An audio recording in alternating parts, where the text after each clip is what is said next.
Parlons d'amour. C'est l'une des choses qui peut sembler simple, mais qui est, je pense, est l'un des piliers de notre stabilité.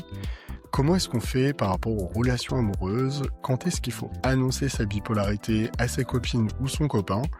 Comment l'annoncer? Et surtout, comment faire en sorte que son couple soit épanoui pour qu'il soit un facteur de stabilité et non pas d'instabilité? On va voir tout ça avec Julien. Bienvenue sur Parole de Bipolaire, le lieu d'échange autour de la bipolarité. Je m'appelle Clément Bessage, je suis le fondateur d'Upstage.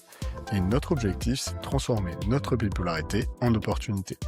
Aujourd'hui, je suis rejoint par mon acolyte de toujours, Julien Dupuis, et je te laisse te présenter, Julien. Ouais, bah du coup, Julien, je suis là depuis le début avec Upstage avec toi et dans l'idée, moi, je m'occupe de tout ce qui est les projets créatifs et effectivement, on va essayer de voir comment l'amour peut être source de stabilité et plutôt que d'instabilité, parce que c'est un sujet qui est important et qui nous concerne tous les deux maintenant, puisque je suis en couple depuis 3-4 mois, ce qui est assez court, mais toi, tu es en couple depuis 2 ans à peu près. 3 ans, 4 ans? Bon, depuis plus longtemps que moi en tout cas et du coup, ça permet de voir un peu, différentes phases du couple, puisqu'on a des différentes durées de couple tous les 2.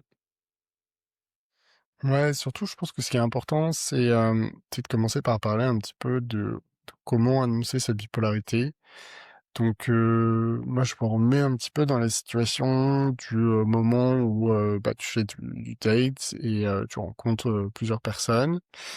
Et toi, de ton côté, comment...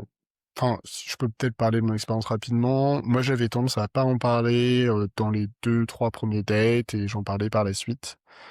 Notamment parce que je considérais qu'il fallait d'abord voir s'il y avait bah, une alchimie avant même d'aborder ce sujet-là. Et pour autant, je voulais pas attendre trop longtemps parce que ça pourrait sembler en fait un peu cacher quelque chose et laisser croire à la personne qu'on est quelqu'un qu'on n'est pas totalement. Donc voilà, moi j'avais trouvé un petit peu le juste milieu. Toi, comment est-ce que tu fais et comment est-ce que tu as fait dans le passé? Ouais, bah, un peu pareil que toi, je pense que le fait de le faire, de le dire au bout de 2-3 dates, c'est pas mal.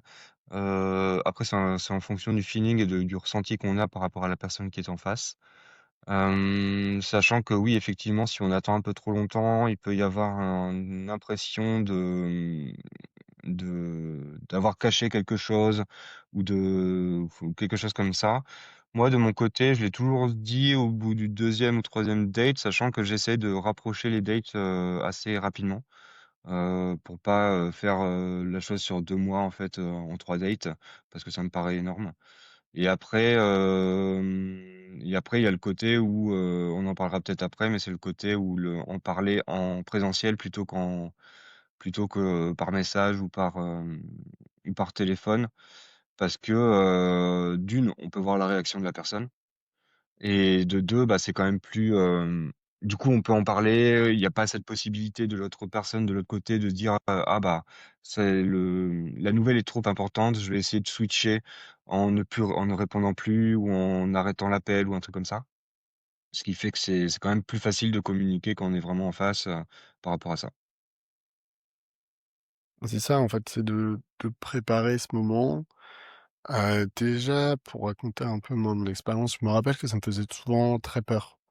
Le fait d'en parler parce que je me demandais toujours si ça n'avait pas été quelque chose qui allait justement empêcher le couple de se former, en pensant que bah oui, il y a encore quand même cette stigmatisation qui existe. Et donc déjà, je pense que la première chose, c'est réussir à être courageux et à se dire que en fait, en parler, c'est un peu une obligation de toute manière sur le long terme parce que la personne d'une manière ou d'une autre va te découvrir et comment réussir à faire ce pas? Toi, qu'est-ce que tu aimerais nous dire justement par rapport à ça? C'est vrai que c'est un sujet, le fait d'être courageux et de devoir le dire. Pour moi, la communication dans un couple, c'est ce qu'il y a de plus important. Donc, si de base, on part sur une communication où on cache des choses, bah, pour moi, ça part mal.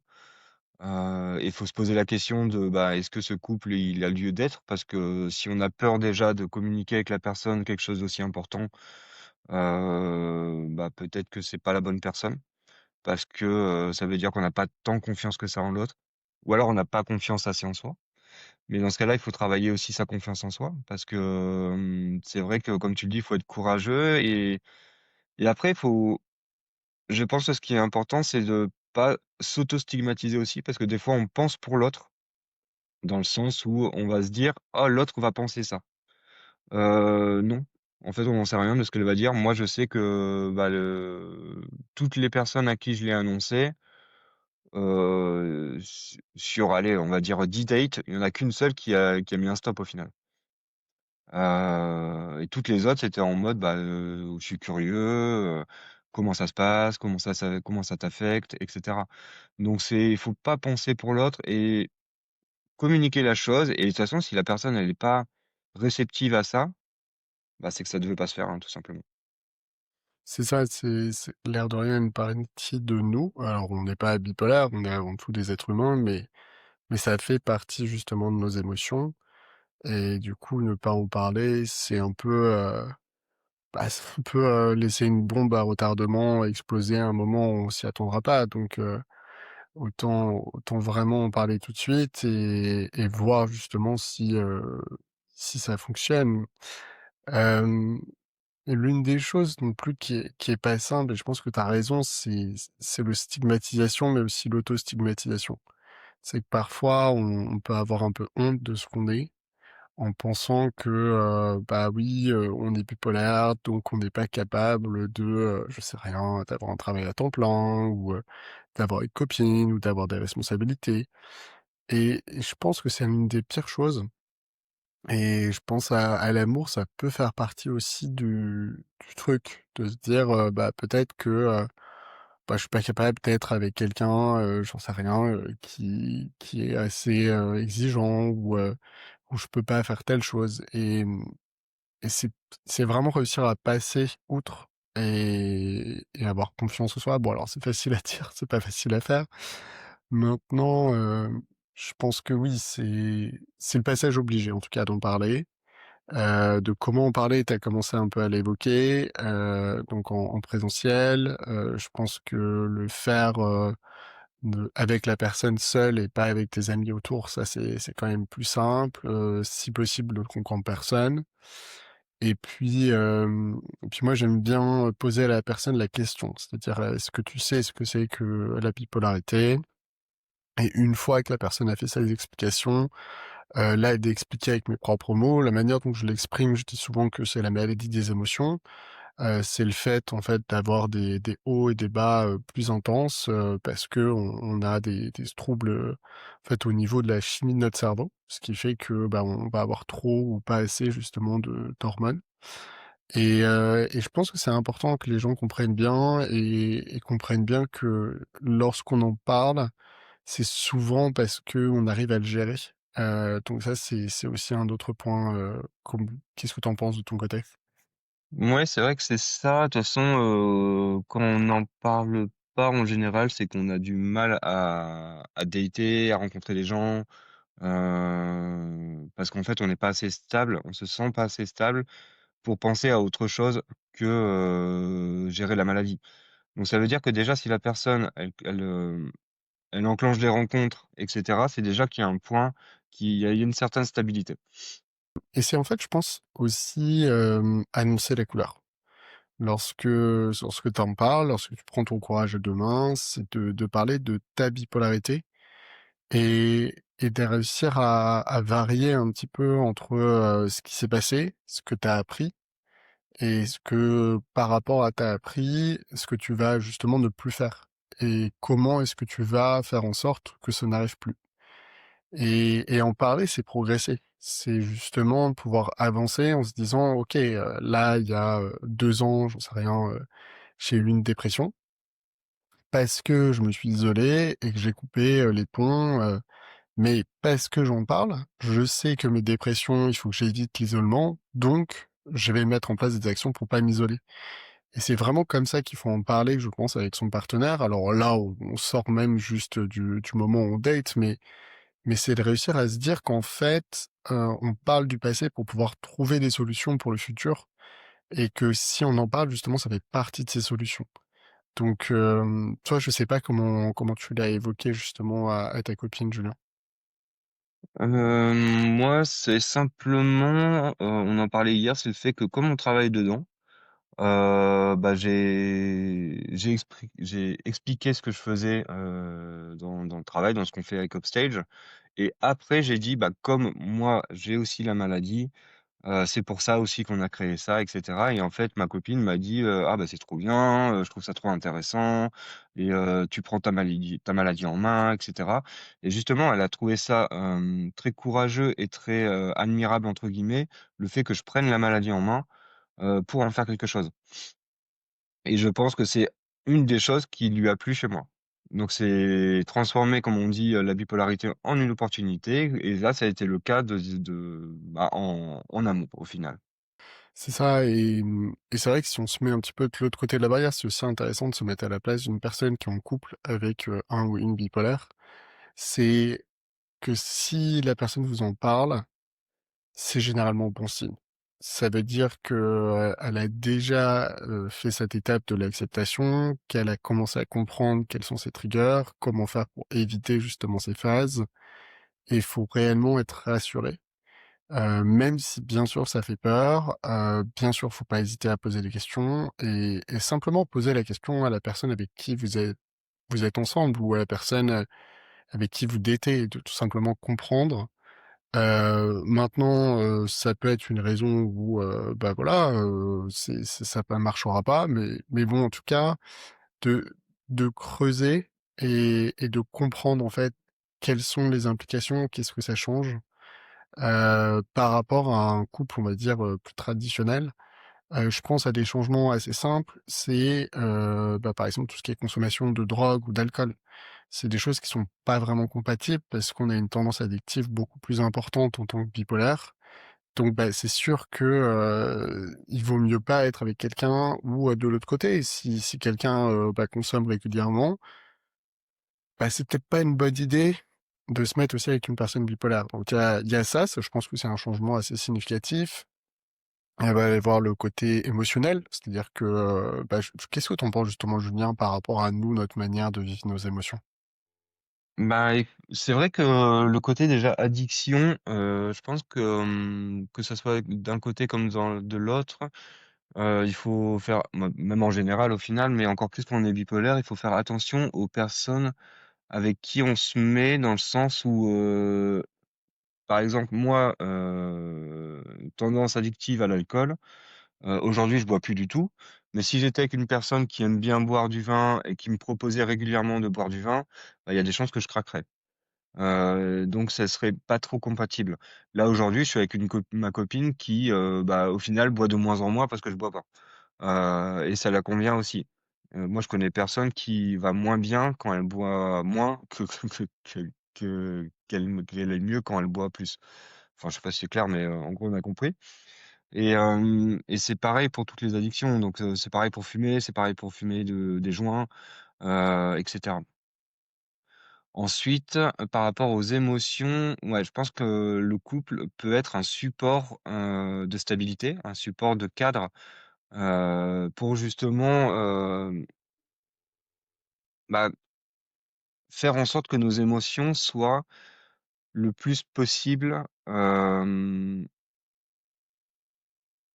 bah, stables, tout simplement. Tout simplement, parce que en fait, on peut communiquer plus facilement que quand on est tout seul. Donc on a, régulièrement plus la possibilité de parler avec quelqu'un. Donc ça déjà, ça permet vraiment de stabiliser les émotions parce que moi, quand je parle, je me sens beaucoup plus stable que quand je parle pas. Tu parlais d'isolement tout à l'heure, c'est l'isolement pour moi, ça aggrave mes symptômes. Donc ça veut dire que le fait de pas parler aggrave mes symptômes et à l'inverse, le fait de parler, moi, ça me décharge énormément et du coup, bah, comme là, je suis en couple depuis 3 mois et demi à peu près et je me sens beaucoup plus stable parce que je parle beaucoup plus. Je parle beaucoup plus de mes émotions et du coup, j'ai beaucoup là où avant j'allais beaucoup voir mes parents et notamment ma mère pour discuter, bah, du j'ai plus ce besoin d'aller discuter avec ma mère. Donc ça veut dire qu'il y a une compensation avec ma copine parce que je lui parle énormément et je me sens beaucoup plus stable aujourd'hui que quand j'allais voir régulièrement ma mère. Parce qu'au final, ma mère, elle était pas «disponible» entre guillemets, instantanément et cetera, alors que ma copine est beaucoup plus disponible au quotidien avec moi. Et il y avait cette notion, on en avait déjà parlé de, bah, il alors faut pas le faire par intérêt, mais il y a quand même cet intérêt d'être en couple de, bah, avoir une meilleure stabilité parce qu'on est en couple. Et c'est intéressant de rechercher le couple aussi par rapport à ça. Parce qu'il y a des gens qui peut-être se disent: «Ouais, mais de toute façon je suis mieux seul», mais dans le fond, aimeraient bien être en couple, mais qui voient pas forcément les avantages d'être en couple parce qu'ils voient plus les inconvénients. Et ben, il ça c'est un avantage, c'est quand même de d'avoir une meilleure stabilité. J'interromps l'échange quelques secondes pour te demander de nous mettre une petite note sur Apple Podcast ou la plateforme de ton choix. Tu connais la chanson, cela nous aide beaucoup à sensibiliser sur la bipolarité et briser les tabous. Allez, c'est reparti. C'est ça. C'est vrai que de toute manière, chacun doit créer un peu son propre système et sa stabilité et c'est pas facile. Ça demande des efforts.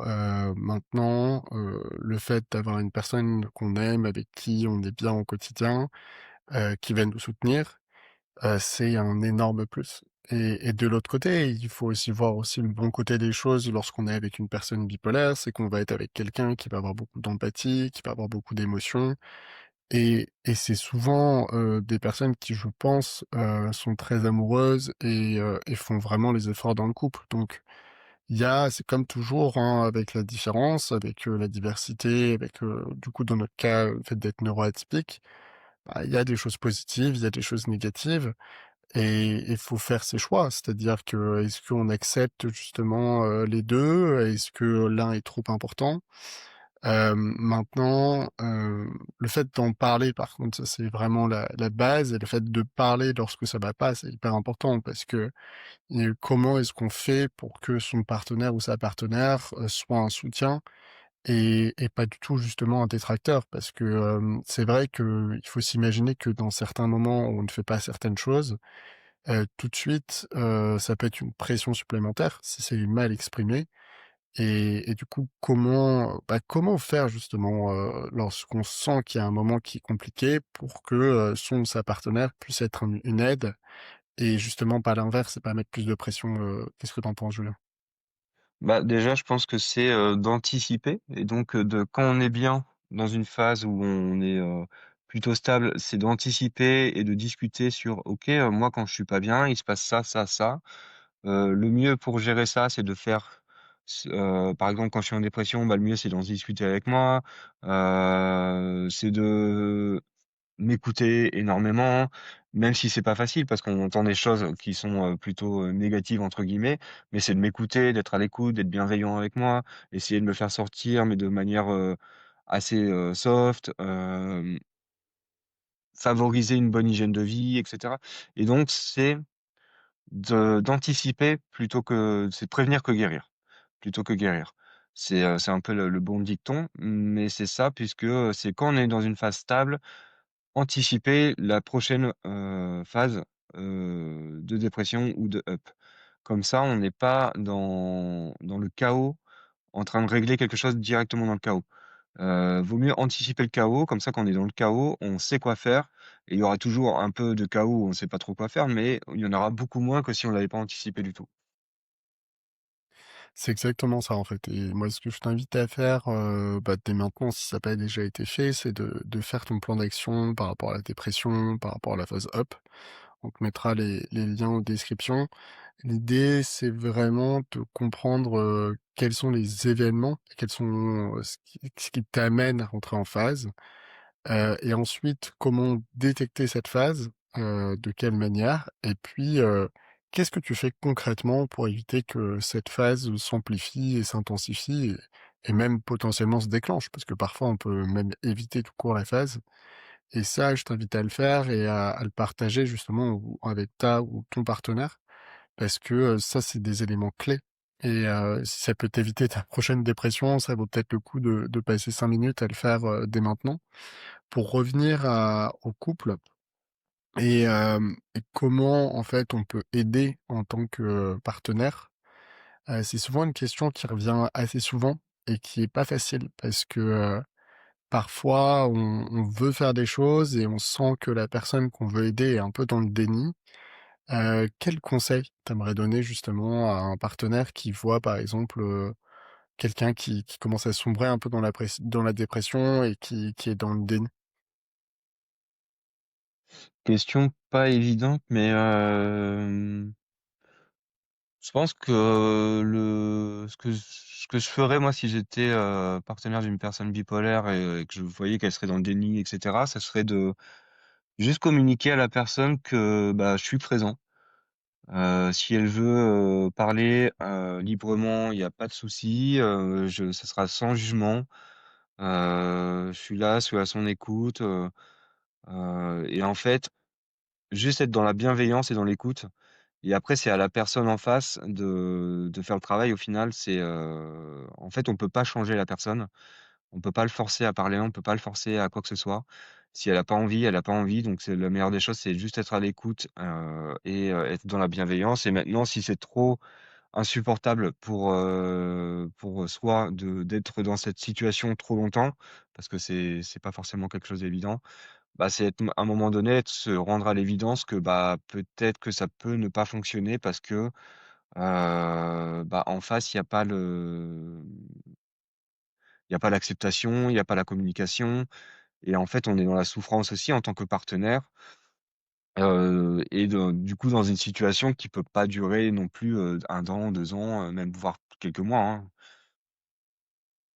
C'est ça. Et c'est ça qui est pas simple, c'est lorsqu'on est dans la situation où on voit son partenaire souffrir et qu'on se sent un peu impuissant, je pense que c'est vraiment pas simple, et il y a un truc aussi, c'est de prendre soin de soi. Parce que si on veut être en mesure d'aider, il faut s'aider soi-même et le pire, c'est de sombrer avec la personne parce que ça arrangera pas les choses donc si jamais tu dans cette situation, n'hésite pas à aller voir un psychologue, à des fois aussi prendre un petit peu du temps pour toi, que ce soit, aussi à toi de demander de l'aide. C'est-à-dire que bien sûr que tu es aidant, mais parfois un aidant a besoin aussi d'aide, lui-même. Donc sache demander de l'aide, ça peut être à de la famille, à tes amis, pour des fois prendre un petit peu le relais. Je pense notamment en phase dépressive, pour prendre des vacances. Et bon, l'idée de toute manière, c'est pas d'en arriver là. Et justement, ce que tu disais, Julien, et là-dessus, tu as raison, c'est comment est-ce que tu communiques et comment est-ce que tu préviens plutôt que d'en arriver justement à la situation où justement ça explose. Pour revenir un petit peu à tout ce qui est l'amour lorsqu'on est bipolaire, est-ce que tu as des conseils en tant que personne bipolaire pour mieux vivre ses relations amoureuses, justement? Bah, moi, j'en reviens toujours à la communication. Moi, je préfère surcommuniquer pas assez parce que la communication, c'est quand même l'une des grosses bases du couple et quand on est bipolaire et qu'on communique pas, en fait, on a tendance à accumuler les émotions et quand on accumule les émotions, à un moment donné, ça va péter, ça va sortir. Sauf que si on n'a pas communiqué, heu, bah, la bombe, elle peut être, assez dure à désamorcer quand elle pète parce que c'est trop et du coup, ça peut casser un couple et du coup, je préfère carrément surcommuniquer même s'il y a des fois c'est dur parce que, par exemple, moi, quand je suis en phase dépressive, j'ai tendance à douter de tout et du coup de mon couple et du coup, j'ai tendance à me dire, «Putain, bah, peut-être que j'ai envie de quitter, ma partenaire, peut-être que j'ai envie d'arrêter, machin».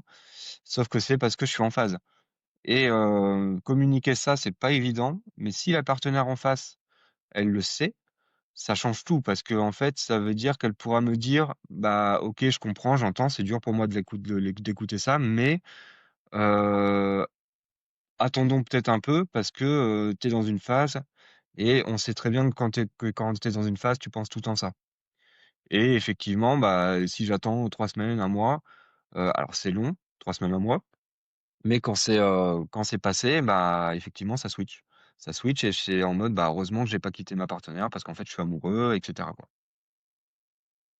C'est ça, c'est vraiment dans la gestion de ses émotions au final, hein. On en revient en fait de dire qu'on a la maladie des émotions et ça peut être des émotions très intenses, qui peuvent être, superbes, hein, je pense, connaître pas mal de personnes bipolaires, on est relativement romantiques par exemple, ce genre de choses, c'est sympa.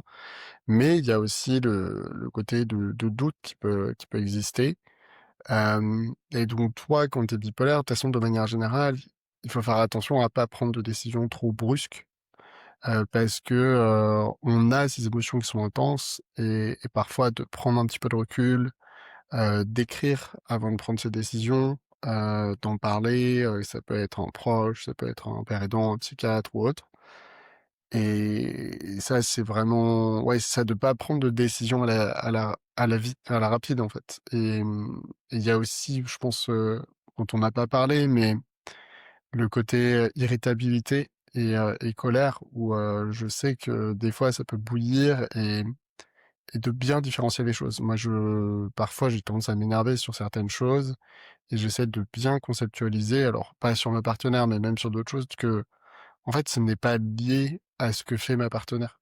C'est totalement, lié justement à moi, le fait de ne pas bien contrôler certaines émotions et et c'est vrai que c'est important de le dire et de l'évoquer parce que ça peut choquer alors que, en fait, c'est aussi une manière de pouvoir passer à autre chose mais c'est toujours la même chose. C'est créer justement cet environnement et je pense que tu as raison, hein, de surcommunication, il vaut mieux ça que l'inverse et pas oublier que son partenaire, il aime, aider et je pense qu'on faut pas le sous-estimer. Les gens sont quand même, de manière générale, généreux, ils aiment aider et ça les rend heureux. Donc il faut pas hésiter à demander de l'aide, en fait. Ouais et un truc aussi qui me semble important, c'est que au-delà du couple, je pense que ce qui peut vraiment aider, un couple à durer, c'est de prendre soin de soi aussi. C'est de pas oublier qu'un couple, c'est 1 + 1 égale 3, je crois que c'est ça. C'est-à-dire qu'on est un, on est un, enfin chacun est un et après il y a le couple. Donc ça veut dire que ça fait 3. Donc c'est si le 1 + 1 il fonctionne pas, le 3 il peut pas fonctionner du tout. Donc ça veut dire bon c'est peut-être pas très explicite, mais en gros ce que ça veut dire qu'il faut prendre soin de soi et prendre soin de soi, c'est faire attention à son hygiène de vie, c'est attention à bien dormir, c'est à bien manger, à faire de l'exercice. Parce que c'est ça qui va créer de la stabilité aussi et plus on est stable, plus le couple, il va être stable aussi. C'est-à-dire qu'on peut se reposer sur le couple pour être stable, mais c'est pour moi, c'est pas la base. La base, c'est avoir une stabilité solide, heu, «seul» entre guillemets, de son côté, pour que le couple apporte une stabilité supplémentaire et cette stabilité de base, elle se crée par l'hygiène de vie, par, l'écriture, par le manger bien, l'activité physique, le sommeil, le travail et cetera et cetera. Oui, c'est ça et de toute façon, c'est un travail de tous les jours. Pour revenir vraiment à cet aspect amoureux, donc il y a plein d'éléments et s'il y a bien une chose qui est complexe et qui est unique, c'est l'amour et c'est ce qui rend l'amour, beau, hein. Enfin, il faut aussi dire les choses, Je sais pas si tu avais d'autres points que tu voulais évoquer, Julien? Pour moi, ce qui est vraiment important, c'est la communication. Sans communication dans le couple, ça part mal et par contre, ouais, moi, j'ai tendance à surcommuniquer, à faire attention à moi aussi en tant que personne bipolaire pour pas mettre le couple en priorité par rapport à moi. C'est, d'abord moi et en pensant au couple, bien sûr, mais si moi je vais pas bien, le couple n'ira pas bien. Donc c'est d'abord moi, quitte à des fois être un peu dur avec la partenaire ou le partenaire parce que j'ai besoin de temps un peu pour moi et cetera. Bah, c'est au bénéfice du couple, au final et après, c'est la manière de le communiquer, la manière de l'expliquer à la personne qui est en face qui va faire la différence. Donc au final, c'est vraiment la communication. Moi, c'est vraiment la communication que je referai sortir de encore et encore pour, «réussir» entre guillemets un couple, au quotidien. Donc ouais, pour récapituler un petit peu ce qu'on s'est dit, il y a vraiment déjà le moment où on parlait. Donc il vaut mieux le faire quand même au début de la relation, peut-être pas le premier date, mais pas attendre trop longtemps. L'idée, c'est de rapidement être transparent avec la personne pour savoir, justement si ça va fonctionner ou pas et pour pas surinvestir, d'un côté comme de l'autre. Surtout que plus on attend et plus ça peut être paraître comme, quelque chose qui est mis sous le tapis, qui est caché et plus ça va avoir un problème. Donc, pour ça, il faut avoir du courage. Donc, bonne chance, si tu nous écoutes, prendre un moment, le faire en présentiel et de l'annoncer en expliquant ce que c'est que la bipolarité, enfin en parlant de ta bipolarité et que c'est vraiment une manière de nous stabiliser. Donc il faut vraiment le voir comme quelque chose de positif et surtout, notre couple, c'est, un petit peu un pilier supplémentaire. Comme le dit Julien, 1 + 1 = 3. C'est une manière qui va nous permettre justement d'éviter les prochaines phases, d'apprendre à mettre en place un système qui va justement, peut-être, faire que la prochaine fois, on va pas s'isoler, donc on va pas faire une dépression. Merci pour, ton temps, Julien. Je te laisse le mot de la fin. Bah, non, bah, j'espère pour vous que vous allez, trouver quelqu'un qui vous correspond. N'oubliez pas de communiquer. Si vous êtes la personne, aidante, écoute, bienveillance et prendre soin de soi aussi. C'est important de penser à soi aussi, même si en face ça va pas bien, il faut pas sombrer avec la personne parce que sinon c'est pire. Pour trouver toutes les informations autour de la bipolarité, je vous donne rendez-vous sur notre site internet hopstage.com, hopestage.com, et je vous dis à très bientôt.